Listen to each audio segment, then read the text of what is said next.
ಸ್ನೇಹಿತರೆ,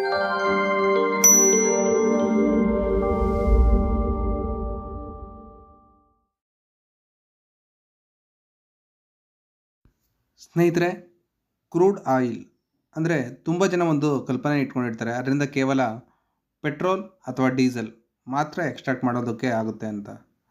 ಆದರೆ ಈ ಕ್ರೂಡ್ ಆಯಿಲ್ ನಾವು ಬಳಸುವ ಎಷ್ಟೋ ಉತ್ಪನ್ನಗಳನ್ನ ಮ್ಯಾನುಫ್ಯಾಕ್ಚರ್ ಮಾಡೋದಕ್ಕೆ ಬೇಕಾಗಿದೆ. ನೀವು ಇಲ್ಲಿ ನೋಡ್ಬೋದು ಈ ಕ್ರೂಡ್ ಆಯಿಲ್ನ ಎಲ್ಲೆಲ್ಲಿ ಯೂಸ್ ಮಾಡ್ತಾರೆ ಅನ್ನೋದನ್ನ. ಇದನ್ನು refinery fuel gas, propane, gasoline, jet fuel, petrochemicals, diesel ಹೀಗೆ ಅನೇಕ ಉತ್ಪನ್ನಗಳನ್ನು ಎಕ್ಸ್ಟ್ರಾಕ್ಟ್ ಮಾಡೋದಕ್ಕೆ ಬಳಸೋದಲ್ಲದೆ ಎಷ್ಟೋ ಉತ್ಪನ್ನಗಳನ್ನ ಮ್ಯಾನುಫ್ಯಾಕ್ಚರ್ ಮಾಡೋದಕ್ಕೆ ಕೂಡ ಬಳಸ್ತಾರೆ. ಅದು ಎಲ್ಲೆಲ್ಲಿ ಬಳಸ್ತಾರೆ ಅನ್ನೋದನ್ನ ಈ ವಿಡಿಯೋದಲ್ಲಿ ನೋಡೋಣ. ಹಾಗೆ ಇದರಿಂದ ಯಾವ್ಯಾವ ಕಂಪ್ನಿಗೆ ಹೆಚ್ಚು ಬೆನಿಫಿಟ್ ಆಗುತ್ತೆ ಅನ್ನೋದು ಕೂಡ ನೋಡೋಣ. ಇಲ್ಲಿ ಕ್ರೂಡ್ ಆಯಿಲ್ನ ಯಾವ್ಯಾವ ಕಂಪ್ನಿ ಬಳಸುತ್ತಾ ಇದೆ ಅಂತ ಹೇಳೋದಕ್ಕೆ ಮೊದಲು ಈ ಚಾರ್ಟಲ್ಲಿ ನೀವು ನೋಡ್ಬೋದು ಕ್ರೂಡ್ ಆಯಿಲ್ ರೇಟ್ ಕಳೆದ 1 ತಿಂಗಳಿಂದ ಇದು ಸತತವಾಗಿ ಬೀಳ್ತಾ ಇದೆ. ಇದರ ಪರಿಣಾಮ ಈ ಕ್ರೂಡ್ ಆಯಿಲ್ನ ಬಳಸ್ತಕ್ಕಂಥ ಕೆಲವು ಕಂಪ್ನಿಗಳು ಹೆಚ್ಚಿಗೆ ಮಾರ್ಜಿನ್ ಪಡೆದು ಲಾಭವನ್ನು ಹೆಚ್ಚಿಗೆ ಗಳಿಸ್ಬೋದು. ಇನ್ನು ಈ ಕ್ರೂಡ್ ಆಯಿಲ್ನ ಯಾವ ಕಂಪ್ನಿಗಳು ಹೆಚ್ಚಿಗೆ ಬಳಸ್ತಾ ಇದೆ ಅಂತ ಹೇಳೋದಾದರೆ, ಮೊದಲಿಗೆ ಅದು ಏಷ್ಯನ್ ಪೇಂಟ್ಸ್. ಇದು ಭಾರತದಲ್ಲೇ ಅತ್ಯಂತ ಪ್ರಖ್ಯಾತ ಪೇಂಟ್ ಮ್ಯಾನುಫ್ಯಾಕ್ಚರ್ ಮಾಡ್ತಕ್ಕಂಥ ಕಂಪ್ನಿ. ಇನ್ನು ಇದೇ ಇಂಡಸ್ಟ್ರಿಯಲ್ಲಿ ನೀವು ಬರ್ಜರ್, ನೆರೋಲ್ಯಾಕ್ ಹೀಗೆ ಅನೇಕ ಕಂಪ್ನಿಗಳು ಇದೆ. ಆದರೂ ಕೂಡ ನಾನು ಏಷ್ಯನ್ ಪೇಂಟ್ಸ್ ಏನಕ್ಕೆ ಹೇಳ್ತಾ ಇದ್ದೀನಿ ಅಂತಂದರೆ, ನೀವಿಲ್ಲಿ ನೋಡ್ಬೋದು ಏಷ್ಯನ್ ಪೇಂಟ್ ಈ ಪೇಂಟಿಂಗ್ ಇಂಡಸ್ಟ್ರಿಯ ಮಾರುಕಟ್ಟೆಯಲ್ಲಿ ಸುಮಾರು 42% ಬಿಸ್ನೆಸ್ ಹೊಂದಿದೆ. ಆದ್ದರಿಂದ ಈ ಪೇಂಟಿಂಗ್ ಇಂಡಸ್ಟ್ರಿಯಲ್ಲಿ ಏಷ್ಯನ್ ಪೇಂಟ್ ಒಂದು ಒಳ್ಳೆ ಸ್ಟಾಕ್ ಆಗಿದೆ. ಇನ್ನು ಕ್ರೂಡ್ ಆಯಿಲ್ ರೇಟ್ ಕಡಿಮೆ ಆಗ್ತಾ ಇರೋ ಪರಿಣಾಮ ಇದರ ಕಂಪನಿಯ ಮಾರ್ಜಿನ್ ಕೂಡ ಹೆಚ್ಚಾಗುತ್ತೆ. ಅಂದರೆ ರೆವಿನ್ಯೂ ಕೂಡ ಡ್ರಾಪ್ ಆಗಿ ಇದರಿಂದ ಹೆಚ್ಚಿಗೆ ಪ್ರಾಫಿಟ್ನ ನಾವು ಎಕ್ಸ್ಪೆಕ್ಟ್ ಮಾಡ್ಬೋದು. ಆದ್ದರಿಂದ ಇದು ಇನ್ವೆಸ್ಟ್ಮೆಂಟ್ಗೆ ಒಂದು ಒಳ್ಳೆಯ ಸ್ಟಾಕ್ ಆಗಿದೆ. ಇನ್ನು ಕ್ರೂಡ್ ಆಯಿಲ್ ರೇಟ್ ಕಡಿಮೆ ಆಗ್ತಾ ಇರೋ ಪರಿಣಾಮ ಹೆಚ್ಚು ಲಾಭಾಂಶ ಮಾಡ್ತಾ ಇರ್ತಕ್ಕಂಥ ಮತ್ತೊಂದು ಕಂಪ್ನಿ ಅಂದರೆ ಅದು ಇಂಡಿಗೋ.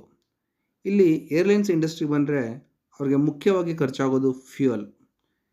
ಇಲ್ಲಿ ಕ್ರೂಡ್ ಆಯಿಲ್ ರೇಟ್ ಕಡಿಮೆ ಆಗ್ತಾ ಇರೋದ್ರಿಂದ ಕಂಪನಿಯ ಎಕ್ಸ್ಪೆನ್ಸಸ್ ಕಡಿಮೆ ಆಗುತ್ತೆ.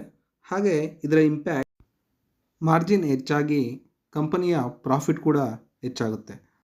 ಇನ್ನು ಇಲ್ಲಿ ನೀವು ನೋಡ್ಬೋದು ಇಂಡಿಗೋ ಬಂದು ಡೊಮೆಸ್ಟಿಕ್ ಏರ್ಲೈನ್ಸಲ್ಲಿ ಅತಿ ದೊಡ್ಡ ಮಾರ್ಕೆಟ್ ಶೇರ್ ಹೊಂದಿದೆ.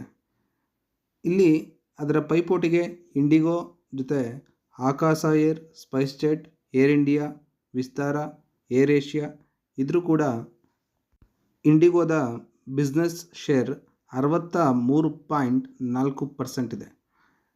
ಆದ್ದರಿಂದ ಇದು ಒಂದು ಒಳ್ಳೆಯ ಸ್ಟಾಕ್ ಆಗಿದೆ ಇನ್ವೆಸ್ಟ್ಮೆಂಟ್ಗೆ. ಇನ್ನು ಮುಂದಿನ ಸ್ಟಾಕ್ ಬಗ್ಗೆ ಹೇಳೋದಾದರೆ ಅದು ಅಪೋಲೋ ಟೈರ್ಸ್. ಈ ಕಂಪನಿ ಹೆಸರನ್ನು ನೀವೆಲ್ಲರೂ ಕೇಳೇ ಇರ್ತೀರ.